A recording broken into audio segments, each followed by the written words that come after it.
여러분, 여기 두 개의 가격표가 있습니다. 하나는 8천억 달러, 우리 돈으로 약 1120조 원입니다.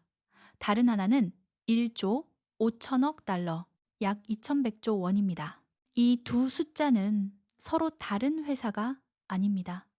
놀랍게도 스페이스X라는 단 하나의 기업을 두고 지금 월가와 일론 머스크 사이에서 벌어지는 기이한 줄다리기입니다. 이 두 가격의 차이는 무려 7천억 달러. 한국의 삼성전자 시가총액을 통째로 집어삼키고도 남는 어마어마한 돈이 지금 공중에 붕 떠 있다는 뜻입니다. 도대체 머스크는 이 7천억 달러라는 거대한 빈 공간에 무엇을 숨겨둔 걸까요? 단순한 거품일까요? 아니면 우리가 상상조차 못했던 인류 역사상 가장 거대한 돈의 기회가 숨어 있는 걸까요? 오늘 제가 요리할 주제는 바로 이 사라진 7천억 달러의 진실입니다. 이 영상이 끝날 때쯤이면 여러분은 밤하늘을 볼 때 별 대신 돈의 흐름을 보게 되실 겁니다. 반갑습니다. 경제를 맛있게 요리해드리는 경제 요리사입니다. 오늘 재료는 좀 뜨겁습니다. 2025년 12월 전 세계 자본이 가장 침 흘리는 재료 바로 스페이스X 상장설입니다. 최근 블룸버그 같은 외신들이 난리가 났습니다. 스페이스X가 2026년에 상장한다. 가치는 1.5조 달러다라고요. 그런데 정작 주인장인 머스크 형님은 트위터에 이렇게 썼습니다. 8천억 달러? 그거 틀린 말이야. 우린 돈 필요 없어. 이게 무슨 상황일까요? 집주인은 안 팔아 하는데 부동산 업자들은 두 배 쳐줄게. 제발 팔아줘. 라고 매달리는 꼴입니다. 그런데 이게 나랑 무슨 상관이야? 하시는 분들 계시죠? 천만의 말씀입니다. 2025년 12월 지금 한국에서도 스타링크가 터지기 시작했습니다. 대한항공 비행기 위에서 부산항을 드나드는 선박 위에서 말이죠. 심지어 삼성전자는 스타링크랑 연결되는 칩을 만들고 있습니다. 이건 단순한 해외 토픽이 아닙니다. 1990년대 인터넷이 처음 깔릴 때 그거 누가 써? 했던 사람과 그때 아마존 주식을 샀던 사람의 운명이 갈렸듯이 지금 이 우주 인터넷 혁명은 여러분의 국민연금, 펀드, 그리고 앞으로의 자산 증식 기회와 직결된 문제입니다. 자, 그럼 지금부터 그 돈의 격차를 만드는 진짜 레시피를 뜯어보겠습니다. 이 미스터리를 풀려면 먼저 왜 하필 8천억 달러라는 가격이 나왔는가부터 알아야 합니다. 이걸 이해하려면 콜럼버스의 달걀 같은 이야기 하나가 필요합니다. 여러분, 15세기에 콜럼버스가 바다 건널 때 사람들이 뭐라고 했습니까? 지구가 네모나서 떨어진다? 아니요. 당시 지식인들은 지구가 둥근 걸 알았습니다. 진짜 이유는 지구가 너무 커서 아시아 가기 전에 밥 굶어 죽는다였습니다. 계산해 보니 수지가 안 맞는 자살행위였던 거죠. 우주 산업도 똑같았습니다. 로켓 한 번 쏘는데 5만 달러, 금덩어리를 쏘는 수준이었죠. 그래서 나사 같은 국가만 할 수 있는 일이었습니다. 그런데 머스크가 나타나서 로켓을 재활용해서 비용을 100분의 1로 줄이겠다고 했을 때 전문가들은 비웃었습니다. 야, 돌아올 기름 남기면 짐을 못 싣잖아. 매출은 줄고 수리비는 드는데 그게 무슨 사업이냐. 그게 바로 경제적 절벽이다. 하지만 머스크는 그 절벽을 뛰어내려 날개를 달았습니다. 비유하자면 제주도 갈 때마다 타고 간 비행기를 버리던 시대에서 비행기를 씻어서 다시 쓰는 시대를 연 겁니다. 그 결과가 뭐냐? 팩트만 말씀드릴게요. 2024년 기준 전 세계 위성 발사의 80% 이상을 스페이스X 혼자 다 했습니다. 경쟁사 없습니다. 독점입니다. 그리고 그 싼 로켓으로 자기네 위성 스타링크를 수천 개 깔았죠. 2024년 스타링크 매출만 82억 달러, 약 11조 원입니다. 이미 흑자 전환했고요. 자, 정리해 봅시다.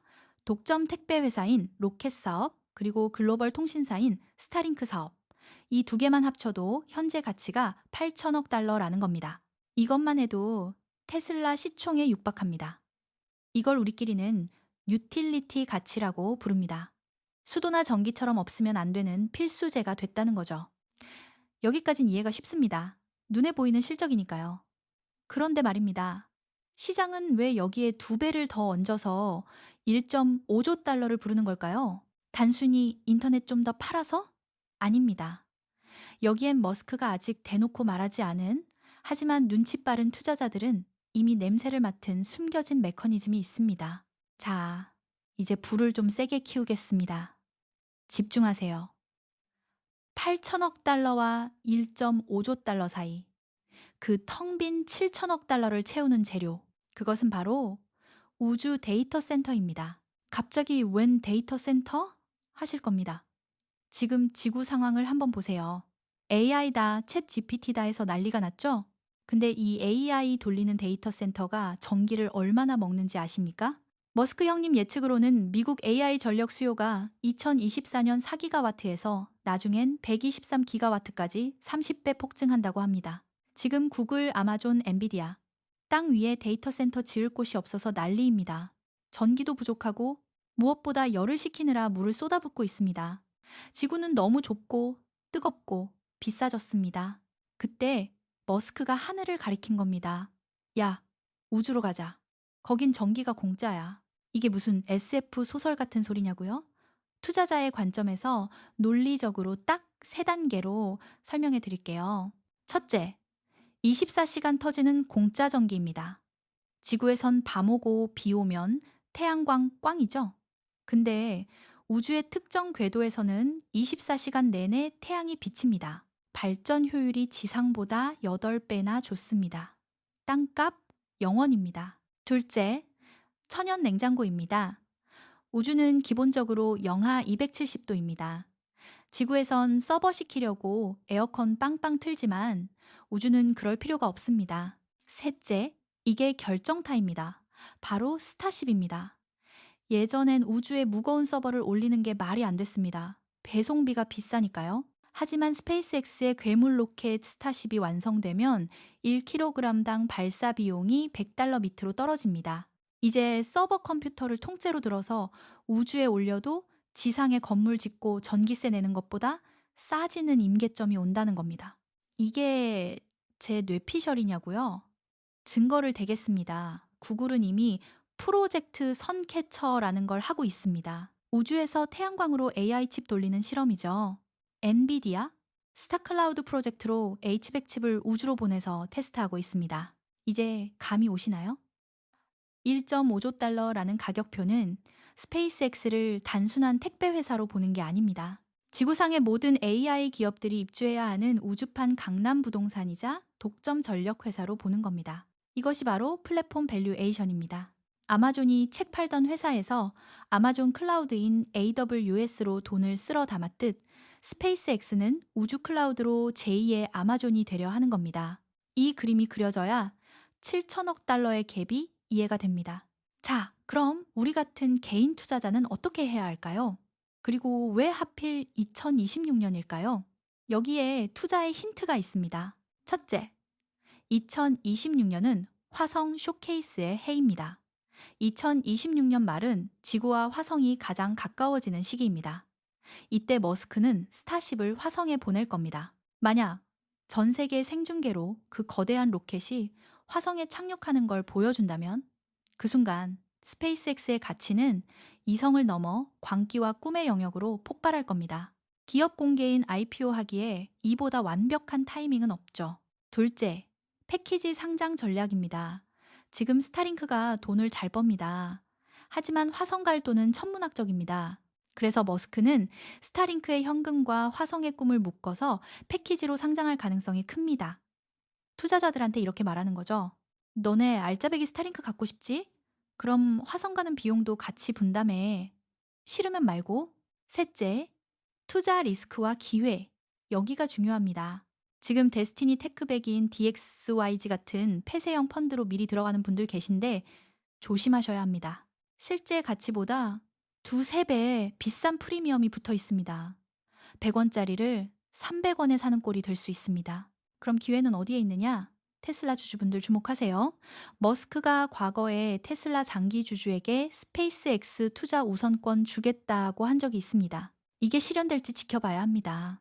또 스페이스X가 상장하면 우주 섹터 전체에 돈이 몰리는 낙수 효과가 생깁니다. 로켓랩 같은 회사들이 수혜를 볼 수 있죠. 무엇보다 맹목적 믿음보다는 스타쉽이 진짜로 궤도에서 연료 채우는 데 성공하는지, 구글의 우주 데이터 센터 실험이 성공하는지 뉴스를 챙겨보셔야 합니다. 오늘의 요리를 정리해 보겠습니다. 스페이스X를 보고 여전히 화성 갈 거니까 라는 유행어만 떠올리신다면, 죄송하지만 여러분은 본질을 놓치고 계신 겁니다. 이것은 단순한 화성 여행이 아니라 지구 경제의 운영 체제가 바뀌는 사건입니다. 바다를 지배한 영국이 해가 지지 않는 나라가 되었고, 하늘을 지배한 미국이 20세기를 가졌습니다. 이제 궤도를 지배하는 자가 21세기의 불을 독식할 것입니다. 99%의 비용 파괴. 이 숫자는 단순한 할인이 아닙니다. 불가능했던 비즈니스를 가능하게 만드는 임계점입니다. 이 임계점을 넘는 순간 에너지는 우주에서 생산되고 데이터는 우주에서 처리되며 통신은 우주를 통해 연결될 것입니다. 7천억 달러의 차이. 그것은 머스크의 허풍이 아니라 우리가 아직 가보지 못한 미래의 입장료일지 모릅니다. 여러분은 이 거대한 흐름 앞에서 어떤 포지션을 취하고 계십니까? 스페이스 X라는 거인에 올라탈 방법을 찾으시겠습니까? 아니면 그저 밤하늘의 별처럼 바라만 보시겠습니까? 분명한 건 하나입니다. 숫자는 조작할 수 있지만 중력과 원가는 속일 수 없습니다. 그리고 지금 그 원가의 중력을 이겨낸 자들이 여러분의 지갑을 두드리고 있습니다. 오늘 영상이 여러분의 통찰력에 그리고 투자 판단에 조금이라도 맛있는 재료가 되었기를 바랍니다. 다음 시간엔 더 현실적인 투자 전략으로 찾아오겠습니다. 구독과 좋아요로 우주행 티켓을 예약해 주시기 바랍니다. 지금까지 경제요리사였습니다. 감사합니다.